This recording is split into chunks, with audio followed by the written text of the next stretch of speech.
Oke guys, seru nih. Pesulap merah disomasi oleh Rara Pawang Hujan karena tersinggung dengan ucapan si pesulap merah. Kalau kita sorot ya dari konten Arie Untung yang mengundang pesulap merah, di situ pesulap merah membahas tentang pawang hujan ataupun peramah cuaca. Dan juga di konten si pesulap merah itu sendiri dia membahas pawang hujan ataupun peramah cuaca.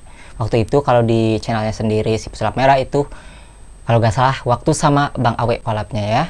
Nah, apakah masuk pencemaran nama baik yang dilakukan oleh si pesulap merah? Sekarang ini disomasi 3 kali 24 jam. Kalau tidak diindahkan, biasanya somasi itu sampai 3 kali.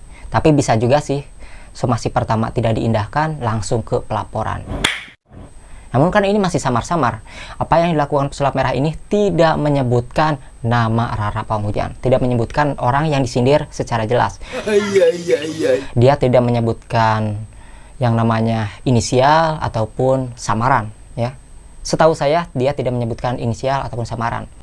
Bahkan orang yang menyindir orang lain dengan menyebutkan inisial ataupun samaran itu juga masih samar-samar, tidak mudah untuk dilaporkan dengan UU ITE pencemaran nama baik. Kita tahulah ya, si pesulap merah ini bukan sekali dua kali dilaporkan orang. Bahkan laporan Gus Samsudin saja sekarang masih belum terlihat. Jadi ketika orang dilaporin ini sampai sidang-sidang segala itu ada beberapa tahap lagi, somasi, mediasi, terus lalu sidang.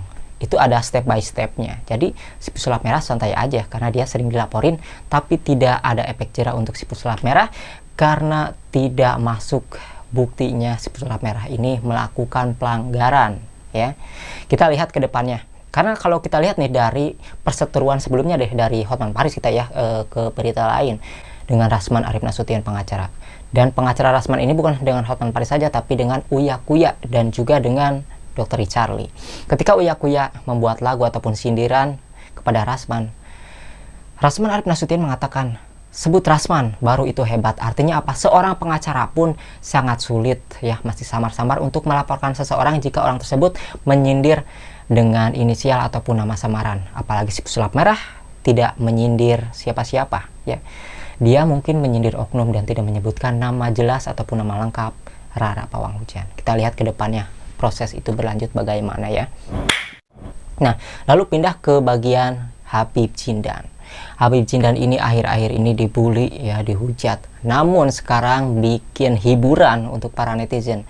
Bahkan banyak sekali para netizen yang mengatakan bahwa Jindan ini seperti Vicky Prasetyo yang awalnya perkataan yang nggak nyambung ataupun sosokan, tapi pada akhirnya dipuji karena lucu ataupun menghibur. Apalagi sekarang si Jindan ini sudah tidak mengaku dukun dan dikeluarkan tentunya dong dari barisan Persatuan Dukun karena pengacaranya sendiri Firdaus Oyobo mengatakan kalau si Jindan ini tidak mengaku dukun dari dulu, bahkan dia akan dikeluarkan ataupun diusir dari barisan Persatuan Dukun. Dan hasil dia sekarang tidak mengaku dukun, otomatis tidak bergabung dengan perwakilan Persatuan Dukun. Kan awalnya juga dia membela gurunya ya, Haji Ridwan. Mungkin itu akan dilakukan oleh Persatuan Dukun saja. Sekarang sudah dibangga-banggakan Jindan oleh sebagian netizen ya karena perubahannya. Bahkan Bang TJ pun mengatakan bahwasanya jangan dibully lagi si Jindan, berikan kesempatan seseorang untuk berubah, dan itu adalah statement yang bagus untuk Bang TJ. Nah, mari kita lihat ya ke depannya bagaimana kira-kira pesulap merah, apakah yang dilakukan Rara Pawang Hujan mensomasi pesulap merah. Jika somasinya tidak diklarifikasi ataupun tidak dijawab, pastinya tentunya dilaporkan. Dan apakah laporan tersebut akan masuk ke pencemaran nama baik ataupun masuk ke dalam UU ITE? Kita nantikan jawabannya. Bagi kalian yang tahu ataupun paham seputar pencemaran nama baik, mungkin kalian sering kan menonton perseteruan pengacara ataupun artis-artis. Itu tidak mudah untuk memenjarakan seseorang. Bahkan pemberitaan Tiara Marlene pun sampai sekarang tersangka belum ditangkap kan.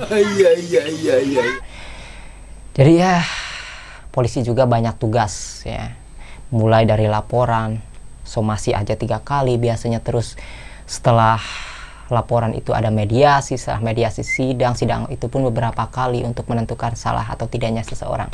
Pokoknya nggak beres seminggu 2 minggu, itu berbulan-bulan. Jadi bukan kayak orang nyuri ataupun nyopet nggak langsung bisa penjara begitu saja. Intinya sih beda juga mungkin ya dari undang-undang pencemaran nama baik, undang-undang pencurian. Kayaknya sih beda kecepatan ditangkapnya ataupun ditahannya. Karena memang untuk pencurian sendiri memang itu sudah ada bukti dan cepat ditangkapnya, tapi untuk pencemaran nama baik ini butuh bukti-bukti. Karena dalam undang-undang ITE sendiri ataupun pencemaran nama baik ini, yang dituduhkan ini harus yang namanya kejahatan. Misalnya kita nuduh orang ini mencuri, itu kan mencuri itu kejahatan. Nah, kalau kita menuduh orang kejahatan, itu baru pencemaran nama baik.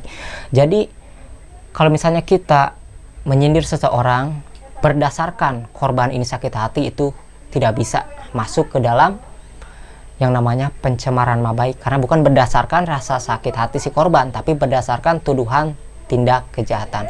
Apakah yang dilakukan pesulap merah jika masuk ke dalam pencemaran nama baik itu dilakukan terhadap para pawang hujan ini masuk?